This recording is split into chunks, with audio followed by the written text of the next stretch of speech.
날마다 행복한 묵상 바울의 성김 영성 17번째 가정에서입니다. 하나님 말씀은 에베소서 5장 21절에서 28절 또 6장 4절입니다. 그리스도를 경외함으로 비춰 복종하라. 아내들이여 자기 남편에게 복종하기를 주께 하듯 하라. 이는 남편이 아내의 머리됨이 그리스도께서 교회의 머리됨과 같으니 그가 바로 몸의 구주시니라. 그러므로 교회가 그리스도에게 하듯 아내들도 범사에 자기 남편에게 복종할지니라. 남편들아 아내 사랑하기를 그리스도께서 교회를 사랑하시고 그 교회를 위하여 자신을 주신같이 하라. 이는 곧 물로 씻어 말씀으로 깨끗하게 하사 거룩하게 하시고 자기 앞에 영광스러운 교회로 세우사 티나 주름 잡힌 것이나 이런 것들이 없이 거룩하고 흠이 없게 하려 하심이라. 이와 같이 남편들도 자기 아내 사랑하기를 자기 자신과 같이 할지니 자기 아내를 사랑하는 자는 자기를 사랑하는 것이라. 6장 4절입니다. 또 아비들아 너희 자녀를 노엽게 하지 말고 오직 주의 교훈과 훈계로 양육하라. 아멘. 묵상진문 1번입니다. 남편은 아내를 어떻게 사랑하라고 권하고 있습니까? 당신은 그 말씀에 순종하고 있습니까? 당신의 평가에 아내는 동의할 것 같습니까? 자, 기준이 무엇이냐? 그리스도께서 교회를 사랑하시고 또 자신을 주신같이 하라. 남편의 사랑의 기준이 상당히 높죠. 그죠? 단순한 감정이나 호의가 아닙니다. 십자가적 사랑이다. 주도적으로 자기 자신을 내어주는 사랑이다 라고 할 수 있습니다. 주님께서 사랑하실 때 뭔가를 잘했기 때문에 한 것이 아니죠. 죄인 되었을 때 내가 부족하지만 주님께서 그리스도께서 이 교회를 사랑했듯이 남편도 아직 상대가 뭔가를 잘해주기 때문에 보상으로 하는 것이 아니라 먼저 다가가고 먼저 품어주는 사랑이 필요하다라고 할 수 있습니다. 또 이 사랑은 대가를 지불하는 사랑입니다. 자신을 내어주신 가치, 자기 포기와 자기 희생이 전제되어져 있는 것이다 라고 할 수 있습니다. 그래서 남편에게 중요한 것은 내 자존심을 내세우는 것이나 내 권리를 주장하는 것이나 내 시간, 내 에너지, 내 취미를 지키는 것보다 아내와 가정을 살리는 것이 더 중요하다 여기는 것이 바로 바른 사랑이다 라고 할 수 있습니다. 권력, 내 힘을 행사하는 것이 아닙니다. 생명을 내어주는 사랑이다 라고 할 수 있습니다. 그래서 가정의 머리다라는 것은 권리와 지배가 아니라 십자가에서 자기 몸을 내어주신 그리스도의 모습으로 정의할 수밖에 없습니다. 그래서 머리된 남편은 집에서 가장 많은 권위를 누린 자가 아니라 가장 많이 섬기고 가장 많이 책임지고 가장 먼저 무릎을 꿇는 자이다. 그 목적이 무엇이냐? 거룩하게 하시고 영광스러운 교회를 세우는 것입니다. 그리스도의 사랑은 교회를 단순히 편안하게 만드는 것이 아닙니다. 거룩하게 만드는 것입니다. 남편이 아내를 사랑한다는 것은 하나님 앞에서 아내가 점점 더 거룩한 존재가 되도록 돕는 것입니다. 성숙하도록 성장하도록 돕는 것을 포함합니다. 그래서 남편은 아내를 사랑한다는 것은 영혼을 돌보는 것이고 말씀과 기도로 아내를 붙잡아주는 사랑이 있어야만 합니다. 그래서 남편은 아내를 편안하게만 해주는 존재가 아니라 하나님께 더 가까이 갈 수 있도록 그것이 더 근본적으로 아내를 사랑하고 더 편안하게 해주는 길이기 때문에 그것을 우선해야 됩니다. 방식은 자기 아내를 자기 몸같이 사랑하는 것입니다. 십자가처럼 다가가는 하나님의 사랑, 아내를 하나님 앞에 거룩하게 세워주는 사랑, 자기 몸같이 귀히 여기는 것입니다. 당신은 그 말씀에 순종하고 있습니까? 아내의 평가도 같을까요? 여러분 이런 것들은 우리 스스로를 점검해 볼 수 있다고 생각합니다. 갈등이 생길 때 내가 옳다는 것을 주장하고 있는가? 아니면 관계의 회복을 더 우선하고 있는가? 아내의 감정과 피로와 두려움과 상처를 돌보고 있는가? 예민하다, 피곤하다, 그리고 무시하고 있지는 않는가?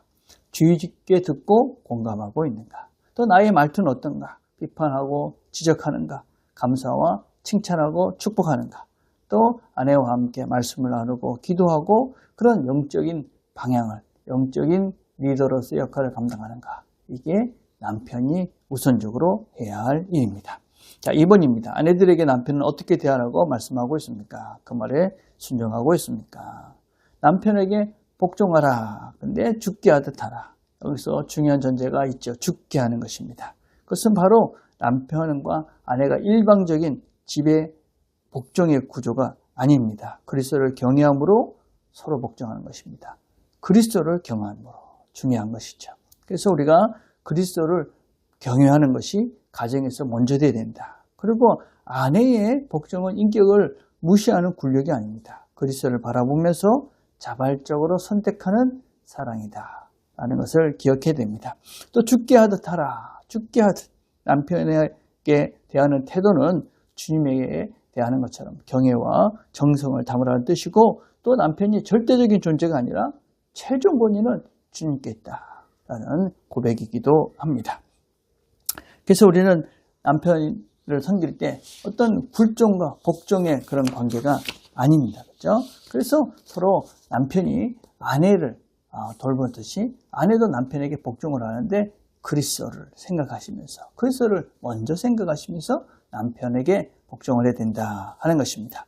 자, 아내가 남편에게 순종하고 있는지 점검해 볼 문제입니다. 무엇보다도 나는 남편의 부족함과 한계를 보면서 어떻게 합니까? 비난과 냉소가 먼저 나옵니까? 아니면 기도와 눈물, 인내와 소망이 먼저 나오는가? 남편이 무엇을 결정할 때 내 뜻대로 안 된다고 화를 내고 주도권을 뺏으라는가? 아니면 대화와 기도로 의견을 나누고, 그리고 하나님 앞에서 바르게 결정할 수 있도록 잘 돕는가? 남편이 실패했을 때는 어떤가? 그의 자존심을 짓밟는 상처를 주는 말로 그를 힘들게 하는가? 아니면 설 수 있도록 순종과 격려를 하고 있는가? 결국 순종이라는 것은 남편을 통해 일하시는 그 하나님을 신뢰하는 그런 믿음의 표현이 바로 남편을 신뢰하는 것입니다. 그래서 남편은 하나님이 원하시는 것을 이루어가는 가정의 리더가 되는 것이고, 아내는 그 남편을 도움으로써 하나님의 통로로 그 남편을 돕는 배필로서 함께하는 것이 아름다운 가정의 부부의 모습이다. 자, 3번입니다. 자녀들에 대해서 어떻게 대하라고 말씀하고 있습니까? 그 말의 의미가 무엇이라고 생각합니까? 무엇보다도 부정명령이 있습니다. 자녀를 노엽게 하지 말라. 그럼 노엽게 하다, 이 말은 지속적으로 분노와 좌절, 상처를 쌓이게 하는 태도를 말합니다. 부모가 자녀를 노엽게 하는 태도는 무엇입니까? 변덕과 일관성이 없는 훈육입니다. 비교와 평안입니다. 비교, 늘 다른 아이들 비교하고 형제 간에 비교하고, 여러분 이건 정말 하지 말아야 됩니다. 권위남용과 폭력적인 말투입니다. 아이들하고 함부로 말하는 것이죠. 존중하지 않는 태도입니다. 부모의 이중적인 생활입니다. 교회에서 뭔가 거룩하고 친절한 것 같은데 집에서는 욕하고 화내고 이런 모습, 이런 것들은 아이의 신앙 자체에 대한 환멸을 느끼게 한다는 것을 우리가 명심해야 됩니다. 그래서 바울은 이런 방식으로 자녀를 다루지 말라, 권위로 자녀를 억누르지 말라고 이야기합니다. 긍정적인 명령이 있습니다. 주의 교훈과 훈계로 양육하라. 양육하라 하는 것은 먹이고 자라게 하고 돌보라, 그런 의미입니다. 단지 교육만이 아니라 정서적으로 또 영적인 영향을 공급해 줘야 된다 하는 것입니다. 그래서 우리가 자녀를 사랑으로 품고 시간과 관심을 가지고 안전한 분위기 속에 신앙생활을 바르게 할 수 있도록 돕는 것을 부모가 해야 된다. 또 주의 교훈과 훈계를 해야 된다. 이 교훈이라는 것은 훈련, 교육을 말합니다.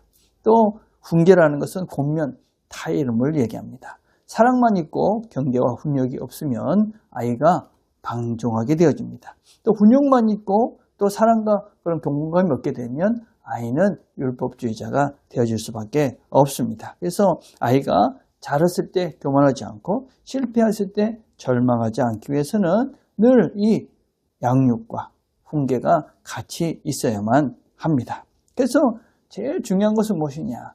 가정은 첫 번째 교회이며 부모는 첫 번째 목회자다라는 것을 명심해야 됩니다. 그래서 아무리 많은 프로그램을 하고 좋은 것을 한다 할지라도 결국 집에서 부모가 어떤 신앙적인 모습을 보여주느냐 하는 것이 결국 아이의 신앙의 미래를 만든다 하는 것을 보여줘야 됩니다. 부모는 회개하는 모습을 보여줘야 됩니다. 서로 용서하는 모습을 보여줘야 됩니다. 힘들어도 기도하는 모습을 보여줘야 됩니다. 자녀는 우리의 신앙의 걸음들을 보고 우리의 걸음을 따라온다 라는 것을 우리가 명심하고 살아야 합니다. 2025년 마지막 날입니다. 이날 우리가 이 가정에서 내가 어떤 삶을 살았는지 그런 것들을 돌아보시면서 다시 한번 가정에서 이 가정이 교회다, 내가 첫 번째 목회자다 라는 것을 명심하시고 이 한 해 잘 마무리해 가시고 새로운 한 해는 새롭게 시작해 가시는 저와 여러분 되기를 간절히 바라겠습니다. 기도하겠습니다. 하나님 감사합니다. 이 한 해 잘 여기까지 오게 하신 것 감사합니다. 하나님 특별히 우리 가정을 지켜주신 것을 감사합니다. 부부관계 또 부모와 자녀 간의 아름다운 관계를 잘 유지해 가서 또 새해에는 더욱더 우리 가정이 좋은 교회로 보시기에 아름다운 사랑이 풍성한 가정으로 그렇게 잘 살아갈 수 있도록 이 한 해를 잘 마무리해 갈 수 있도록 은혜를 주시옵소서. 예수님의 이름으로 기도드립니다. 아멘.